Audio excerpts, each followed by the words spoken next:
Okay, so doubts of chapter chemical bonding. What is dsp2 and d2sp3 hybridization? Suppose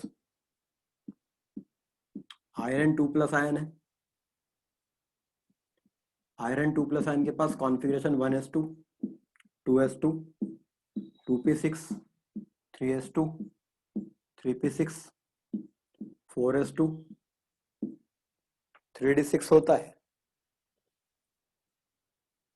ये iron का configuration है, इसको rearrange करके लिखें तो आयरन के पास कॉन्फ़िगरेशन ये रहता है। 2 इलेक्ट्रॉन आयरन के चले गए तो इसके पास ये 2 इलेक्ट्रॉन चले जाते, तो आयरन के पास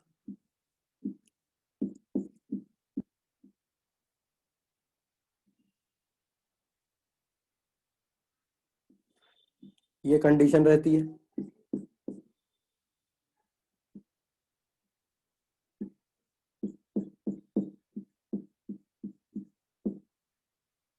थ्री डी में 6 इलेक्ट्रॉन है, 4s0 4p0 4d0 है। अब अगर आयरन को 6 हाइब्रिड ऑर्बिटल चाहिए, आयरन को अगर अब 6 हाइब्रिड ऑर्बिटल चाहिए तो वो 1s 3p और 2d को हाइब्रिडाइज कर ले, तो ये कहलाएगा sp3 डिहाइब्रिडाइजेशन। मगर मान लीजिए आयरन ऐसा नहीं करता है, आयरन 6 हाइब्रिड ऑर्बिटल लाने के लिए ये जो अंदर वाली शेल है, ये बाहर वाली शेल है, अंदर वाली शेल के 2 ऑर्बिटल लेता है d और 1s और 3p को मिक्स कर लेता है, तो दिस इज कॉल्ड, पहले ये क्या कहलाता है sp3d2 हाइब्रिडाइजेशन, sp3d2 sp3d2। अभी ये कहलाएगा d2 sp3 हाइब्रिडाइजेशन। तो d अगर पहले लिखा हो मतलब वो अंदर की शेल वाला d है। ऐसे ही अगर 4 हाइब्रिड ऑर्बिटल चाहिए होते तो वैसे तो 4 हाइब्रिड ऑर्बिटल कहां से आते हैं, sp3 हाइब्रिडाइजेशन से,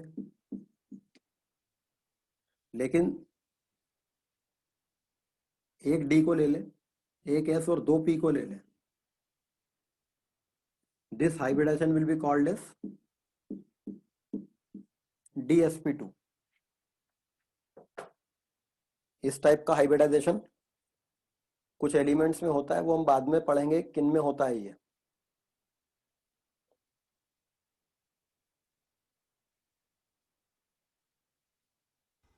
हेलो हम्म सर, सिलिकॉन कार्बाइड और CO3 2- का स्ट्रक्चर समझा दीजिए एक बार।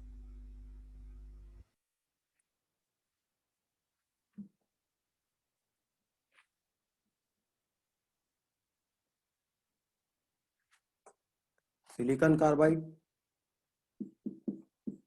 SiC होता है, इसका स्ट्रक्चर डायमंड के जैसा होता है। सिलिकॉन की 4 वैलेंसी होती है, उन चारों से कार्बन लगे होते हैं, कार्बन की 4 वैलेंसी होती है, उनसे सिलिकॉन लगे होते हैं। इस तरह से अल्टरनेट कार्बन सिलिकॉन जुड़ते जाएंगे, सिलिकॉन से कार्बन लगा रहेगा, कार्बन से सिलिकॉन लगा रहेगा। तो इसका इंपीरिकल फार्मूला निकालेंगे अगर, तो एक कार्बन और एक सिलिकॉन SiC आएगा। तो सिलिकॉन कार्बाइड काफी हार्ड सब्सटेंस होता है, बिकॉज ये एक 3 डायमेंशनल कोवेलेंट नेटवर्क बन चुका होता है by very strong covalent bonds. तो डायमंड के जैसे सिलिकॉन भी हार्ड स्ट्रक्चर होता है।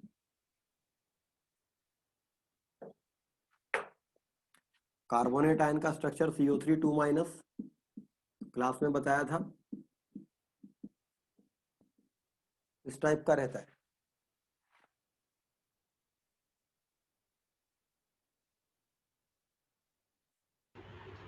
सर H2O7 का स्ट्रक्चर बता दीजिए।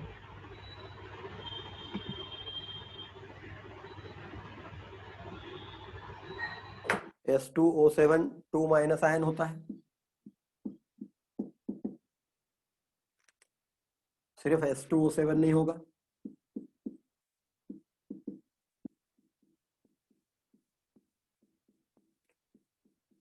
This is S2O7 2 minus ion. दो टेट्राहेड्रा आपस में एक ऑक्सीजन शेयर करके जुड़े हुए हैं। सर अगर इसमें अपन को पता करना हो कि बिना मतलब SS बॉन्ड नहीं बन रहा है तो कोई और तरीका होता है बिना स्ट्रक्चर के? नहीं, इसको आपको याद ही रखना पड़ेगा।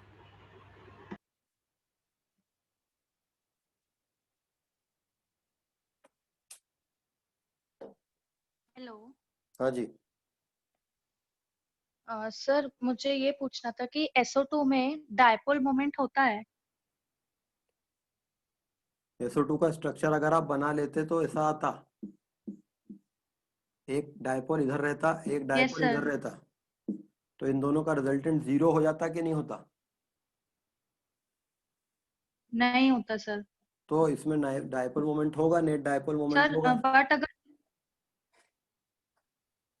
सर लेकिन ऊपर लोन पे रहेगा तो उसका भी तो डायपोल मोमेंट ऊपर लगेगा, तो फिर नेट 0 नहीं होना चाहिए।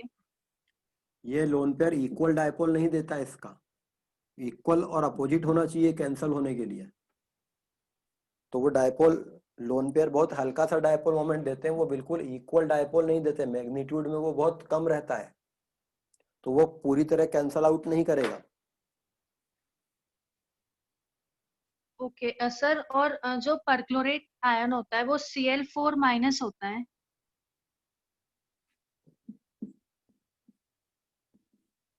Perchlorate ion ClO4 1 minus ion होता है। सर तो इसमें जो पाई बॉन्ड होते हैं वो कितने होंगे, 3 या फिर 4? 3। सर बट अगर हम इसका स्ट्रक्चर बना के देखें तो एक जो नेगेटिव आयन है उसके कारण भी एक इलेक्ट्रॉन आ जाएगा, तो फिर एक और नहीं बनेगा पाई बॉन्ड?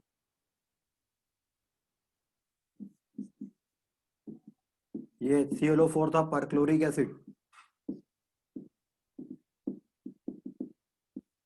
ये बॉन्ड टूट गया, क्लोरीन के पास d ऑर्बिटल में इलेक्ट्रॉन नहीं है कि वो पाई बॉन्ड बना सके, तो वो electron as a lone pair रहेगा, वो पाई बॉन्ड नहीं बनाएगा। हेलो हाँ जी, सर, जो हमने अभी Fe2+ का एग्जाम्पल देखा तो उसके हिसाब से तो वो फिर कॉन्ट्रडिक्ट कर रहा है हाइब्रिडाइजेशन की डेफिनेशन को, that it is the intermixing of atomic orbitals of nearly same energy. 3D और 4s की एनर्जी नियरली सेम ही रहती है। ओके, और सर हमने जो कल मॉलिक्यूलर ऑर्बिटल थ्योरी पढ़ी तो उसमें वो इलेक्ट्रॉन को एक वेव कंसिडर करता है, पर हम जब स्ट्रक्चर्स बनाते हैं तो उसमें तो हम पार्टिकल ही कंसिडर करते हैं क्योंकि हम फिल अप करते हैं। हाँ, क्योंकि अगर हम इलेक्ट्रॉन को वेव मानकर चीजों को सॉल्व करेंगे तो हम केमिस्ट्री पढ़ नहीं पाएंगे, बिकॉज वो सारी केमिस्ट्री इक्वेशंस के फॉर्म में रहेगी। फिर H2SO4 मॉलिक्यूल आपके लिए ऐसा नहीं रहेगा, बल्कि H2SO4 मॉलिक्यूल का एक वेव फंक्शन लिखा रहेगा श्रोडिंगर इक्वेशन के फॉर्म में, आप उसको समझ नहीं सकते। तो हमको चीजों को समझने लायक रखना है, तो कन्वीनियंस ज्यादा ठीक रहती है कि हम भले ही वेव थ्योरी पढ़ रहे होते हैं, इलेक्ट्रॉन को वेव मानते हैं, लेकिन हम उसको मॉलिक्यूलर ऑर्बिटल थ्योरी में भी एक एक करके इलेक्ट्रॉन को भरते जाते हैं, वो कन्वीनियंस है।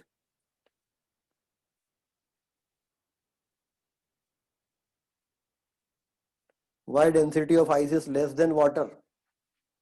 अगर वाटर मॉलिक्यूल इस प्रकार से अरेंज होते हैं कि एक वाटर के आसपास 4 वाटर टेट्राहेड्रा में लगेंगे, ये स्ट्रक्चर में काफी सारे गैप रहते हैं, जिसके कारण ये स्ट्रक्चर काफी फैला हुआ रहता है। एक गिवन वॉल्यूम का केवल 36% स्पेस ऑक्यूपाई करता है, बाकी खाली स्पेस रहती है। तो जब ये स्ट्रक्चर ज्यादा वॉल्यूम रखता है, वॉल्यूम ज्यादा है, मास कम है उसमें, तो डेंसिटी कम हो जाएगी। जब ये स्ट्रक्चर टूटेगा तो मॉलिक्यूल पास आ जाएंगे और कॉम्पैक्टनेस बढ़ा देंगे, तो डेंसिटी बढ़ जाएगी। जब आइस का ये स्ट्रक्चर टूटेगा तब।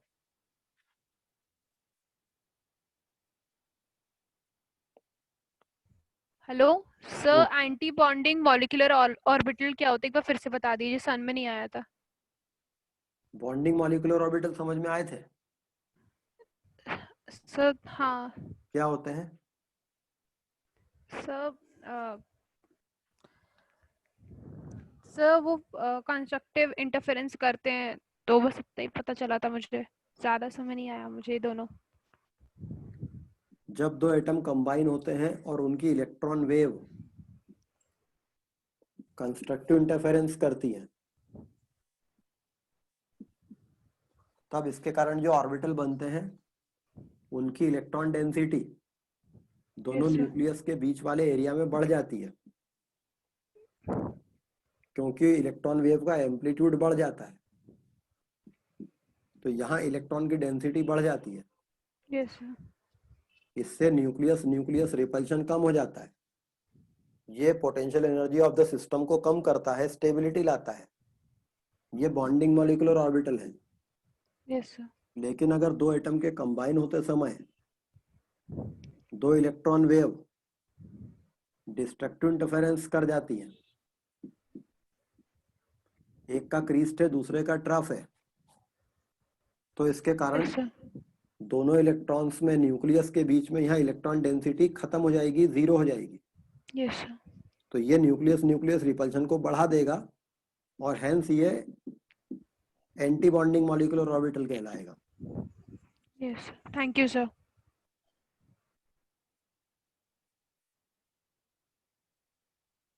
What is the meaning of heterolytic fusion? Heterolytic fusion word गलत है, हेट्रोलाइटिक फिशन वर्ड होता है। सपोज हमने बॉन्ड का बनना देखा था, एक कोवेलेंट बॉन्ड कैसे बनता है, एक कोवेलेंट बॉन्ड कैसे टूट सकता है। अगर इसको देखें, सपोज ए और बी एटम्स के बीच में एक कोवेलेंट बॉन्ड बना है। अब ये कोवेलेंट बॉन्ड टूटता है तो ए अपना इलेक्ट्रॉन ले लेता है, बी अपना इलेक्ट्रॉन ले लेता है, तो ए और बी दोनों के पास एक एक इलेक्ट्रॉन आ जाता है। पर ये बॉन्ड ऐसे भी टूट सकता था, दोनों इलेक्ट्रॉन बी ने ही ले लिए, तो ए के पास इलेक्ट्रॉन की कमी हो जाएगी, बी के पास इलेक्ट्रॉन का एक्सेस हो जाएगा। बॉन्ड के इस तरह से टूटने को कहते हैं हेट्रोलाइटिक फ्यूजन, फिशन। इसको कहते हैं होमोलिटिक फिशन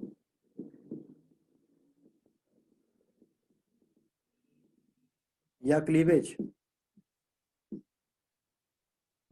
बॉन्ड का होमोलिटिक क्लीवेज और हेट्रोलिटिक क्लीवेज।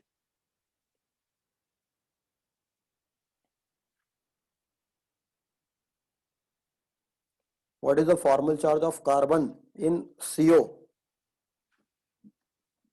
CO में कार्बन का फॉर्मल चार्ज क्या है?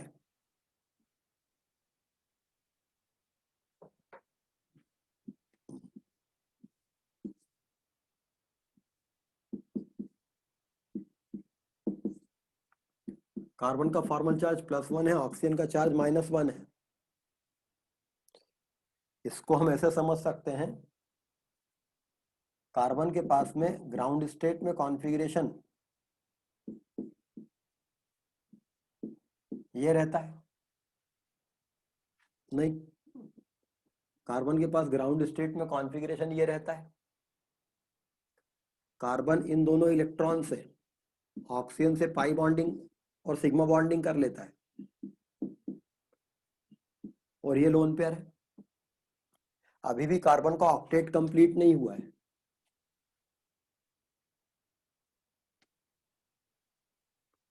गलत बता दिया, इस पे -1 इस पे +1 रहेगा। कार्बन ने इन दोनों से बॉन्डिंग कर ली तो भी कार्बन का ऑक्टेट कंप्लीट नहीं हुआ है, 6 इलेक्ट्रॉन ही हुए हैं, तो ये इसके लोन पेयर से कोऑर्डिनेट बॉन्ड बनाता है। तो या तो ऑक्टेट कंप्लीट करने के लिए हम इसको ऐसा लिखें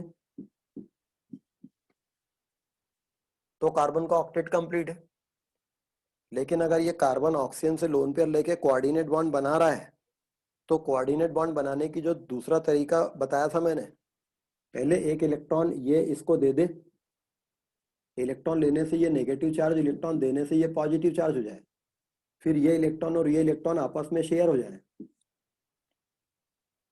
तो कार्बन का ऑक्टेट कंप्लीट हो गया। और ये -1 चार्ज है कार्बन पर,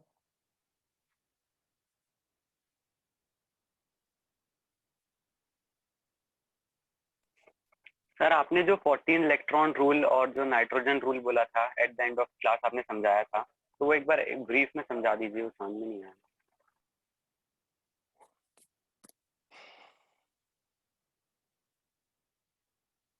14 इलेक्ट्रॉन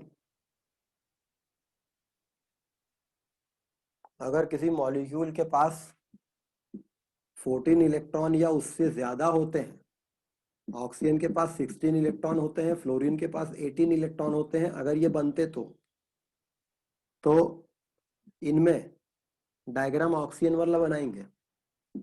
नाइट्रोजन मॉलिक्यूल के पास टोटल इलेक्ट्रॉन 14 होते हैं, B2 मॉलिक्यूल के पास 10 इलेक्ट्रॉन होते हैं टोटल, C2 के पास में 12 इलेक्ट्रॉन होते हैं।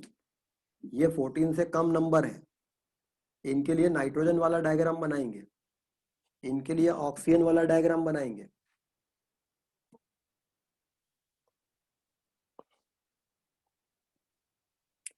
व्हाट इज रेजोनेंस अगली क्लास में बताऊंगा इसको।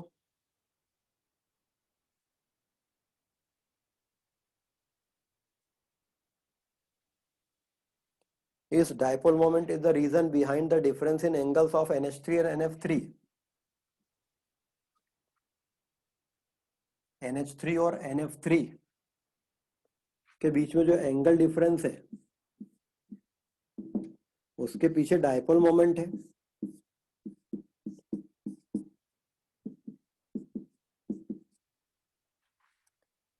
नाइट्रोजन में ये फ्लोरीन थोड़े बड़े एटम है और हायर इलेक्ट्रोनेगेटिव है नाइट्रोजन से, तो फ्लोरीन एटम थोड़े बड़े होने के कारण थोड़ी ज्यादा जगह घेरेंगे तो एंगल बढ़ जाएगा। ये हाइड्रोजन छोटे एटम है तो ये एंगल कम रहेगा।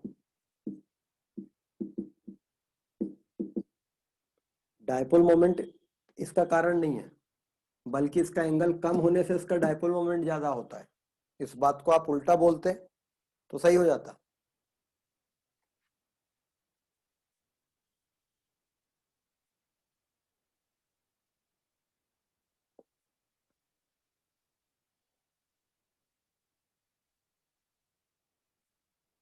एक मॉलिक्यूल में कितने डाइपोल हैं पहचानने में दिक्कत हो रही है। किसकी इलेक्ट्रोनेगेटिविटी ज्यादा कैसे पता चलेगा? पीरियोडिक टेबल में लेफ्ट से राइट जाने पर इलेक्ट्रोनेगेटिविटी बढ़ती है, तो आपको position of atom in periodic table पता होना चाहिए, और डाउन द ग्रुप इलेक्ट्रोनेगेटिविटी घटती है, तो ये आपको पीरियोडिक टेबल में एलिमेंट्स की पोजीशन थोड़ी सी पता होनी चाहिए। और एक मॉलिक्यूल में कितने डायपोल हैं, जितने डिफरेंट एटम्स के बीच में बॉन्ड बने रहेंगे उतने डायपोल हैं। एक ये है, एक ये है, एक ये है। लोन पेयर वाला डायपोल जनरली बहुत हल्का होता है, उसको मत कंसीडर करो अमोनिया के केस को छोड़कर बाकी केसेस में। मतलब अगर आप SO2 का मॉलिक्यूल बनाते हैं तो उसमें बस ये दो डायपोल ही कंसीडर करो, लोन पेयर वाला डायपोल कंसीडर मत करो, वो बहुत वीक होता है। केवल वो अमोनिया वाला एग्जांपल था, उसमें लोन पेयर वाला डायपोल कंसीडर कर लो।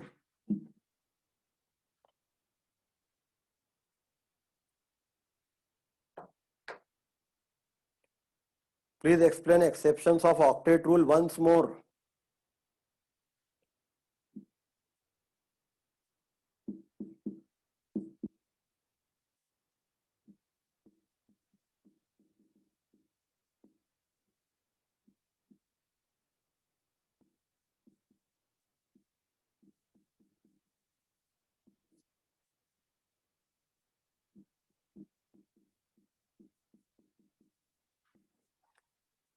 ऐसे कंपाउंड जिनके पास में 8 इलेक्ट्रॉन से कम है वो इलेक्ट्रॉन डेफिशिएंट कंपाउंड, जैसे BeCl2, इसमें बेरिलियम के पास 4 ही इलेक्ट्रॉन है।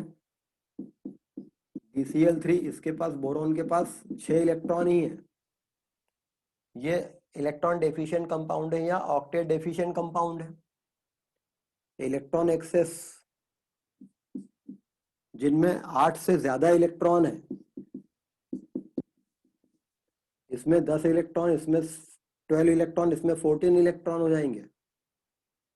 PCl5 जब बनता है फास्फोरस क्लोरीन से 5 बॉन्ड बनाता है, तो काउंट करेंगे तो 1 2 3 4 5 6 7 8 9 10, फास्फोरस के पास में 10 इलेक्ट्रॉन हो रहे हैं आउटर शेल में। तो ये ऑक्टेट एक्सेस वाले कंपाउंड है। NO, इसके पास में एक अनपेयर्ड इलेक्ट्रॉन है, और इसके पास नाइट्रोजन के ऑक्टेट में 1 2 3 4 5 6 7 इलेक्ट्रॉन ही है।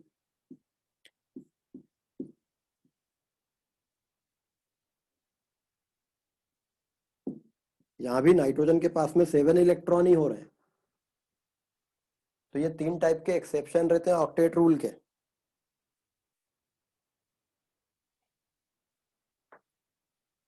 PCl5 is possible but not NCl5।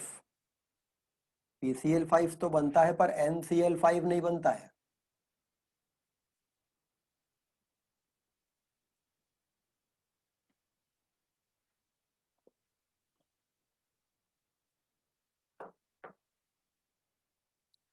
Phosphorus के पास में आउटर शेल थर्ड रहती है, तो फास्फोरस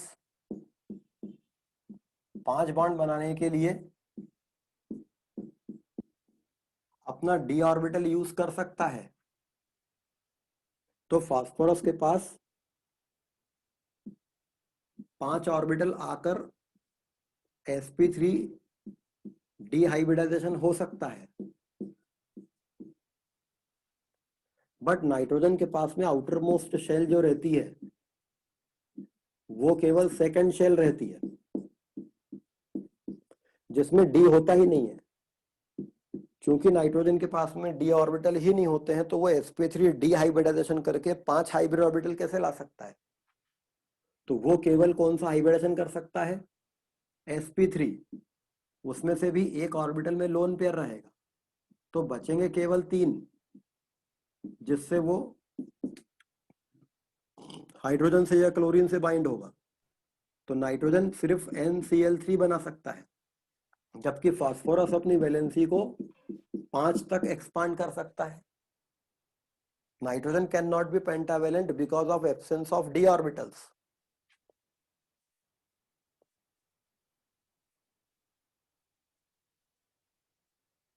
हाइब्रिडाइजेशन इन डाइबोरेन, ये बाद में पढ़ने का है।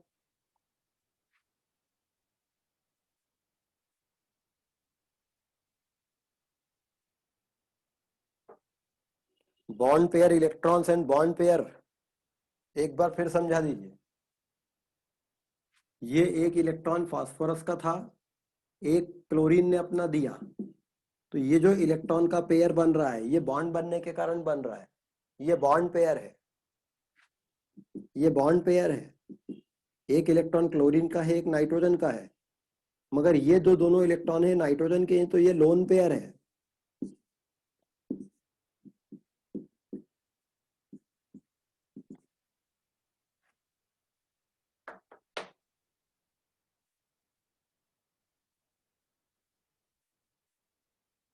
सर कल के पेपर में एक क्वेश्चन था कि आयोनिक परसेंटेज AB ने एक बॉन्ड बनाया है और एक ग्राफ एक्सप्लेन करना है आयोनिक परसेंटेज और XA माइनस XB उनके इलेक्ट्रोनेगेटिविटी का। तो एक बार उसको एक्सप्लेन कर देंगे? वो क्वेश्चन आप अगर उसकी फोटो डाल दो यहाँ तो ज्यादा अच्छा है, because I don't know the question exactly. या फिर नेक्स्ट क्लास में मैं उसको देखकर फिर आपको बताता हूँ क्वेश्चन क्या था। नेक्स्ट क्लास में बता दूंगा इसको।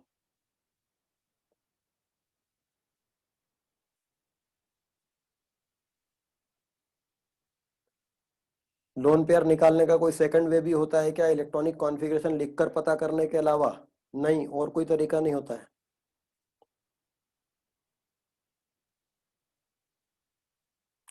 Please explain the energy level diagrams of compound having p orbital. तो ऑक्सीजन का हमने बनाया तो था। एक ऑक्सीजन के पास में इलेक्ट्रॉनिक कॉन्फ़िगरेशन है 1s2 2s2 2p x 2py 2pz।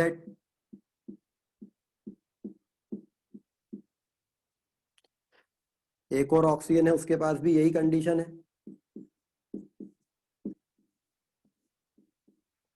तो इसका 1s इसका 1s कंबाइन होगा तो sigma 1s sigma star 1s बनेगा, 2s कंबाइन होगा तो sigma 2s sigma star 2s बनेगा।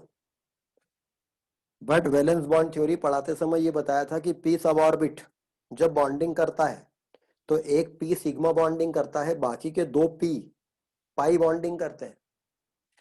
तो एक p सिग्मा बॉन्डिंग करेगा और 2 p पाई बॉन्डिंग करेंगे। सिग्मा बॉन्ड एनर्जी को ज्यादा कम करता है, ज्यादा स्टेबिलिटी लाता है। तो सिग्मा 2p नीचे रहेगा एनर्जी पर, पाई 2p x और पाई 2p y ऊपर रहेंगे।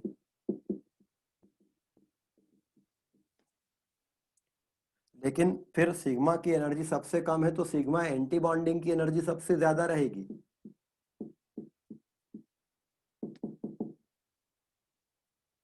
तो इस टाइप से डायग्राम बनता है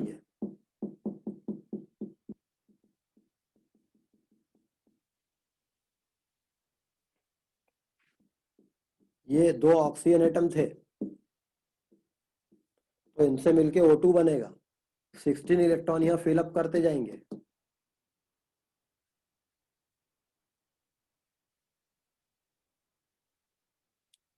how to found the number of anti-bonding molecular orbital and bonding molecular orbital without drawing energy level diagram? Energy level diagram बनाने से इतनी प्रॉब्लम क्यों है, बना लो ना।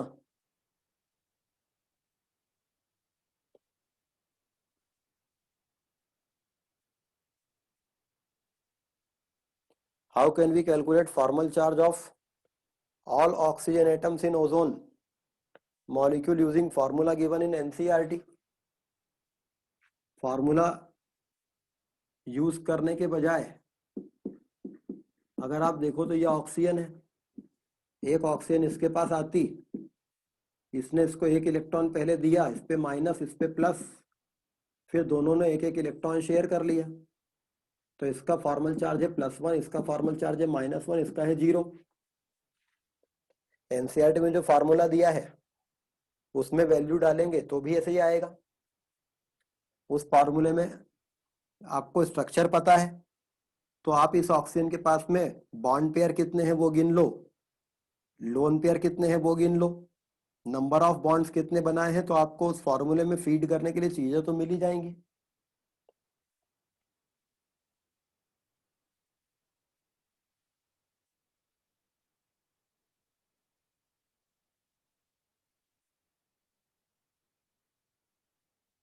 How can we find the direction of net dipole moment in a molecule? Please explain once again. बिल्कुल भी common sense apply नहीं करना है आपको। अरे डाइपोल मोमेंट एक वेक्टर क्वांटिटी है तो वेक्टर एडिशन में क्या देखते हैं, डायरेक्शन देखते हैं, फोर्स। मान लो एक वेक्टर इधर है, एक फोर्स इधर लग रहा है, इस पॉइंट पे एक पॉइंट है, उस पे एक फोर्स इधर लग रहा है, एक फोर्स इधर लग रहा है, तो ये पॉइंट पे नेट फोर्स किधर लगेगा, वही तो डाइपोल मोमेंट के साथ भी करना, इधर लगेगा।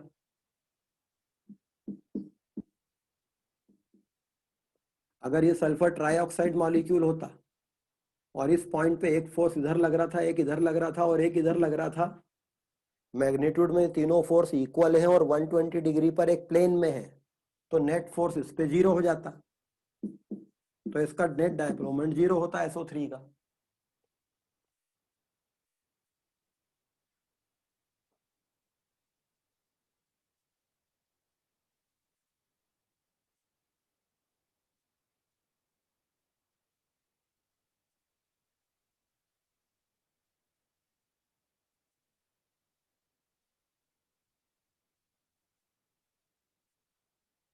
In O2 molecule, why we are not filled pi star 2px and pi star 2py?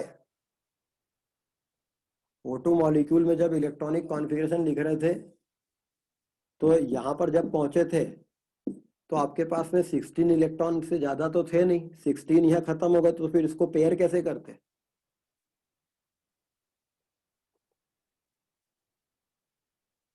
Is there any way to found bond order?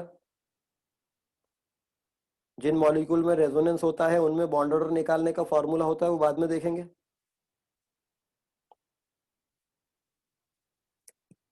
How can we quickly predict geometry of molecule? फालतू का question है ये।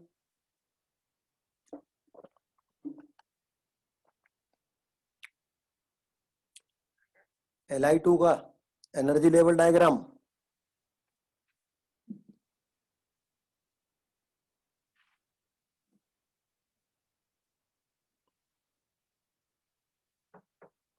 Lithium electronic configuration होता है 1s2 2s1, तो एक lithium 1s 2s,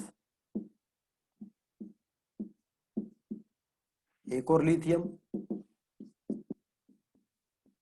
1s 2s, 1s 1s मिलकर बनाते sigma 1s sigma star 1s।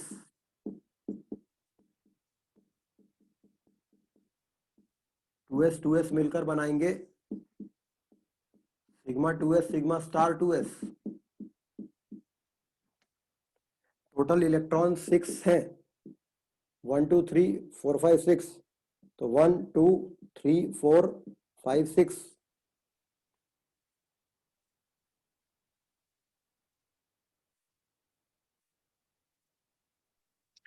Sir जैसे कि अगर किसी मॉलिक्यूल में अलग अलग एटम्स है, जैसे कि ऑक्सीजन और नाइट्रोजन भी है, तो भी हम उनका डायपोल मोमेंट ऐसे ही देखेंगे जैसे अभी हम देख रहे हैं कि कोई और मतलब अलग से वेक्टर भी होगा?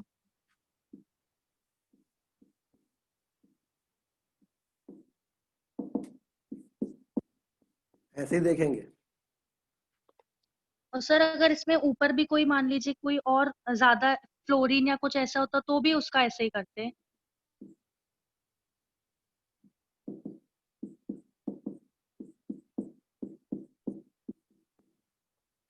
जितने वेक्टर हैं सब बना लो ना, नेट जो होगा वो दिख जाएगा ना। उसमें हर चीज के लिए अपने को नया कुछ होगा उसमें, ऐसा जरूरी थोड़ी है। साइंस में हम यही तो सीखते हैं कि हमने कुछ चीजें सीख ली, अब उनको बाकी पे अप्लाई करना चाहिए अपना कॉमन सेंस लगा के। मतलब इधर कुछ दूसरा आइटम लग जाता तो ऑब्वियसली उसका एक डायपोल आता, वो काम तो करता ना।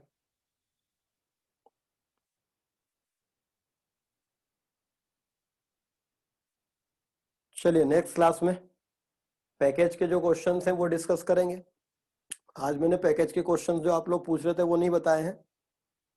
नेक्स्ट जो क्लास होगी, क्योंकि केमिकल बॉन्डिंग की थ्योरी कंप्लीट हो गई है, तो स्टडी पैकेज के जो क्वेश्चन है वो डिस्कस कर लेंगे, सब्जेक्टिव ऑब्जेक्टिव सारे।